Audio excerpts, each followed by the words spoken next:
Sementara mereka yang sudah berlimpah namun terus saja mengutak-atik ujuk penak untuk menambah pundi-pundi rupiah ke dalam kantong pribadinya. Tidak sadar kalau mereka itu lebih tidak bersyukur. Bahkan itu lebih berbahaya daripada seorang office boy yang ngeluh.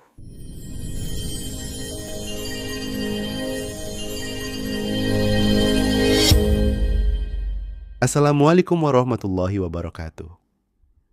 Kaum muslimin rahimakumullah dimanapun berada, terlebih dahulu mari kita sama-sama bersinandung harap kepada Allah Subhanahu wa ta'ala. Semoga kita semua menjadi penyanjung hidup menurut perintah Allah yang ternukil di dalam Al-Quran menurut sunnah Rasulnya.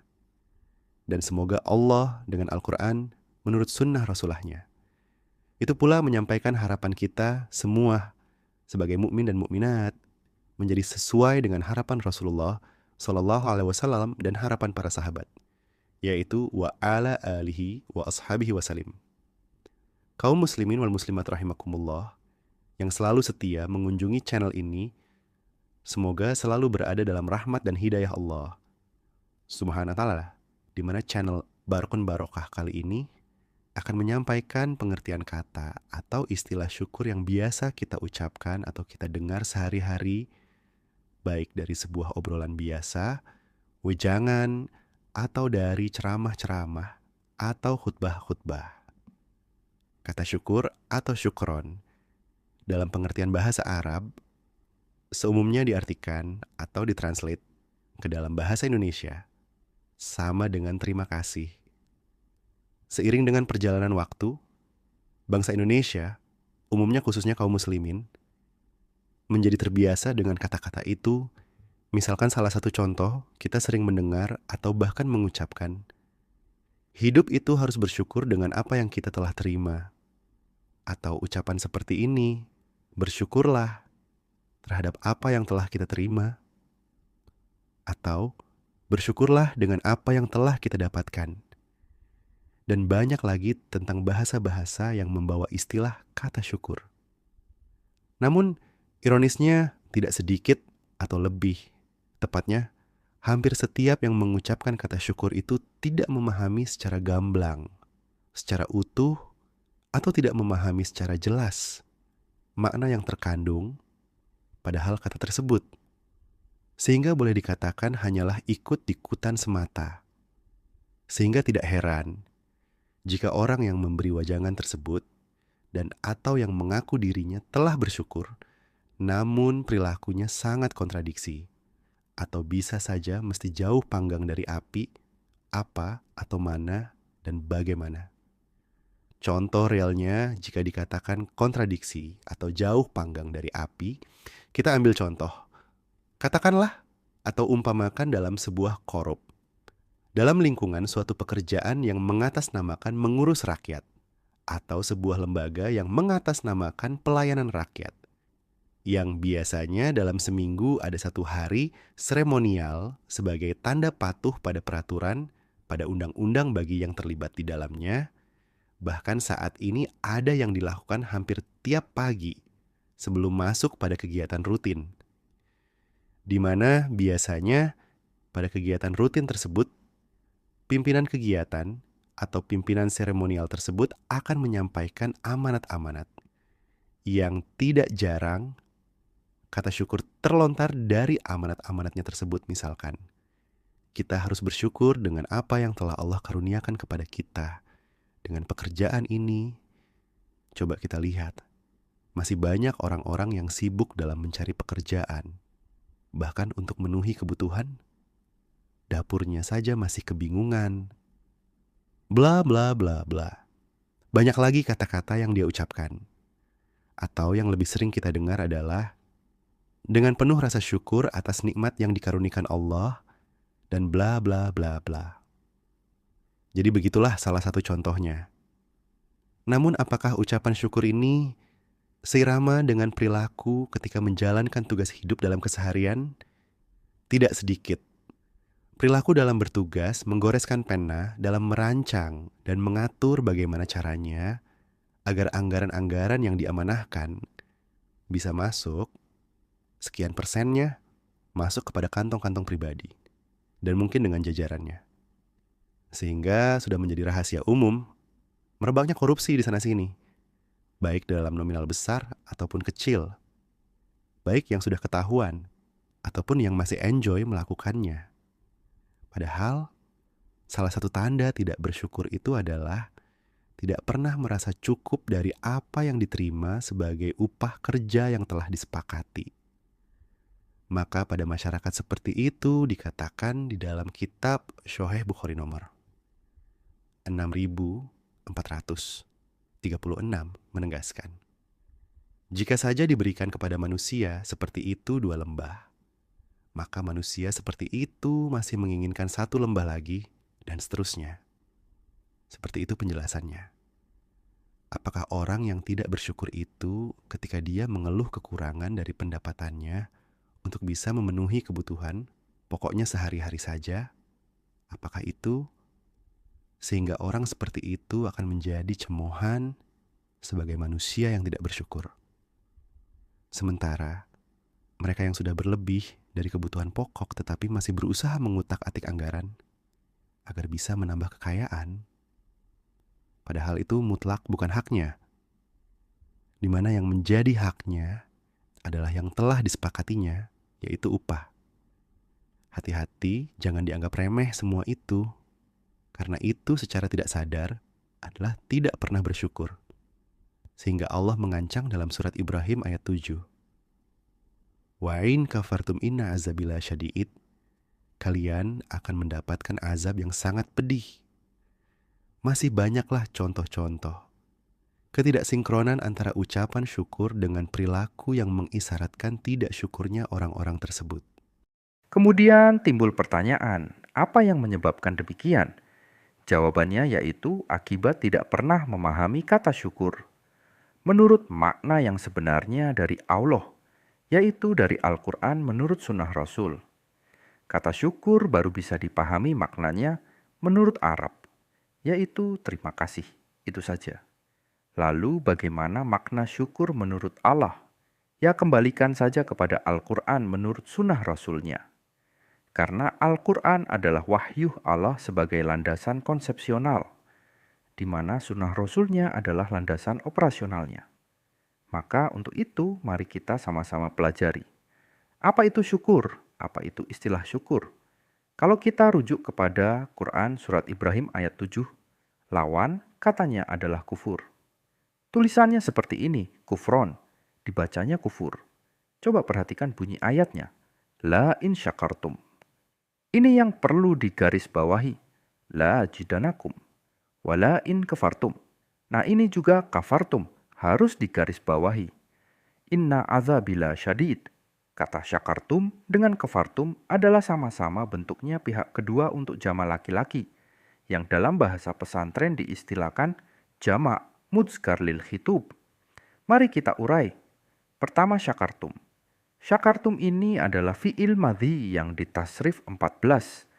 Misalkan kita ambil dari kata syakaro. Ini di dalam Al-Munjid kita ambil syakaro.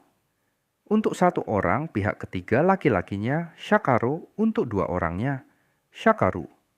Kemudian syakaru untuk jamannya. Untuk pihak ketiga ceweknya, untuk 1 orangnya syakarot, untuk 2 orangnya syakarata. Kemudian untuk jamaknya syakarna. Kemudian kita masuk ke pihak keduanya. Dalam satu obrolan kan ada pihak ke-1 yang berbicara. Kemudian ada pihak kedua yang diajak bicara dan pihak ketiga yang dibicarakan. Sekarang kita memasuki pihak kedua atau yang diajak bicara. Nah ini, untuk pihak kedua 1 orang, laki-lakinya syakarta. Kemudian untuk 2 orangnya syakartuma. Dan untuk jamaknya syakartum. Jadi syakartum ini artinya adalah kalian syukur. Kemudian lawan katanya adalah kafartum, juga fi'il madhi dari kufron.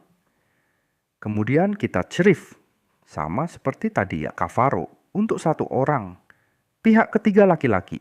Kafaru untuk 2 orang pihak ketiga laki-laki, dan untuk jamaknya kafaru. Kemudian untuk pihak ketiga golongan ceweknya, kafarot untuk 1 orang pihak ketiga golongan ceweknya. Kafarota'a untuk 2 orang ceweknya. Kemudian kafarna untuk jama ceweknya. Sekarang kita masuk ke pihak kedua untuk golongan laki-laki untuk satu orangnya. Kafarta, kemudian untuk dua orangnya, kafartuma, dan untuk jamannya, yaitu kafartum.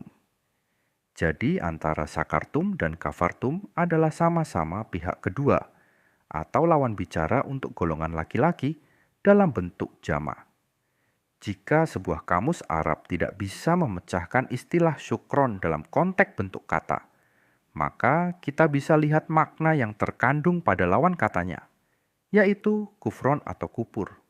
Sekarang kita usut kata atau istilah kufur itu yaitu dari kafaro, yakfuru, kufron atau kafron sayun. Dalam kamus seperti itu, silahkan ini di dalam bab kafaro dilihat di sana. Artinya bisa ghotohu atau satrohu ya. Yaitu ajahlu ala ilmi fulan. Yaitu ketidaktahuan terhadap segala sesuatu. Yaitu bodoh. Atau kalau dihubungkan kafaro, yakfuru. Kupron atau kafron ini sama dengan zidu amana. Kalau dihubungkan dengan lawan daripada iman adalah zidu amana bil haq. Lawan dari kepercayaan yang objektif ilmiah atau tidak amanah. Sama dengan hianat. Atau kalau dihubungkan dengan nifahu wa athuhu, menyangkal atau negatif yaitu na'amallah wa bini'amilah.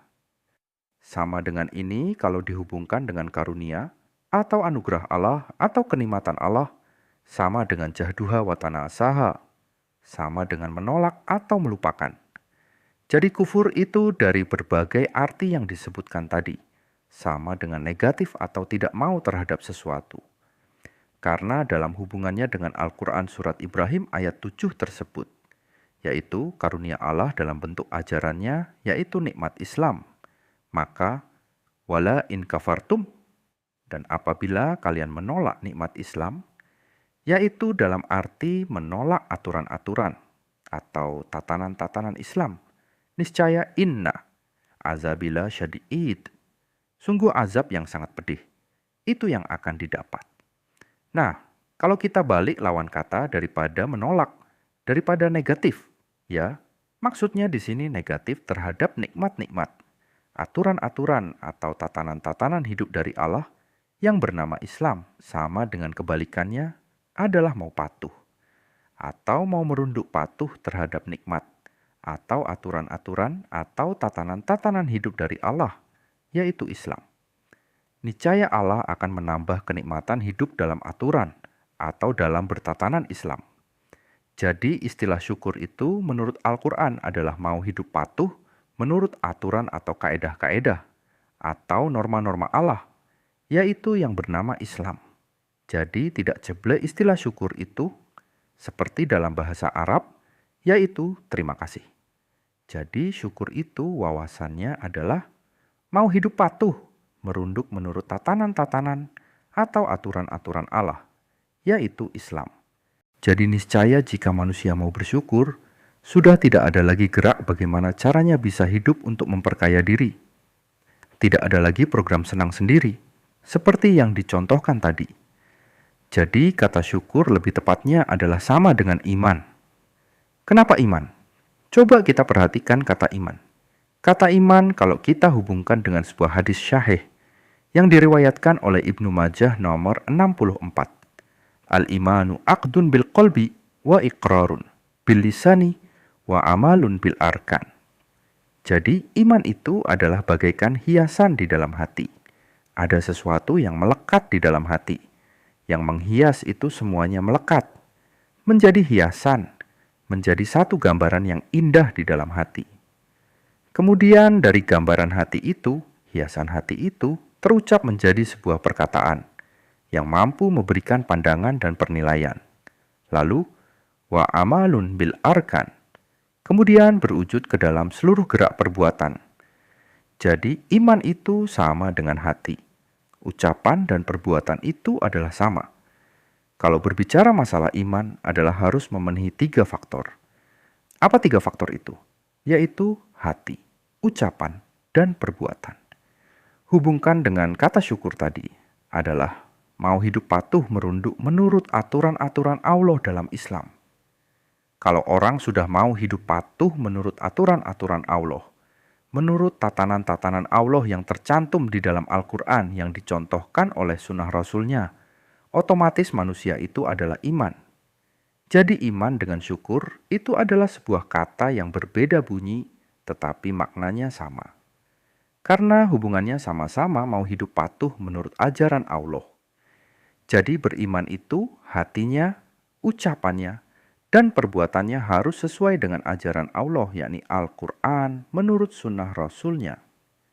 Kata syukur itu harus dimaknai secara mendalam, seperti tadi, yaitu mau hidup patuh berdasarkan ajaran Allah menurut sunnah Rasulnya. Maka kasihan mereka yang katakanlah di dalam sebuah pekerjaannya, untuk memenuhi dapurnya aja masih kekurangan. Kemudian dia menjadi seorang tersuruh, atau sekarang namanya office boy, di dalam sebuah, misalkan, perkantoran, yang memang belum mampu memenuhi untuk mencukupi kebutuhan pokok sehari-hari. Kemudian sesekali dia berkata, kekurangan. Dibilang orang itu banyak mengeluh, kurang bersyukur. Sementara mereka yang sudah berlimpah, namun terus saja mengutak-atik ujuk penak untuk menambah pundi-pundi rupiah ke dalam kantong pribadinya. Tidak sadar kalau mereka itu lebih tidak bersyukur. Bahkan itu lebih berbahaya daripada seorang office boy yang ngeluh. Sebenarnya masih banyak contoh kasus lain tentang manusia YBG tidak bersyukur, namun karena durasinya sudah terlalu lama, saya kira cukup itu saja sebagai contohnya, karena sudah mewakili yang lain. Jadi sekian dulu, kalau memang diperlukan kita akan sambung kembali. Jika ada yang tidak berkenan, karena saya yakin bahwa penjelasan ini masih jauh dari sempurna, maka dari itu silahkan komen. Mau komen baik ataupun sebaliknya, ya silahkan saja. Namun diharapkan sebuah kritik yang membangun dan berlandaskan Al-Quran menurut sunnah Rasul. Terima kasih atas segala perhatian. Mohon maaf atas segala kehilapan dan kekurangannya. Wabillahi taufiq wal hidayah. Wassalamualaikum warahmatullahi wabarakatuh.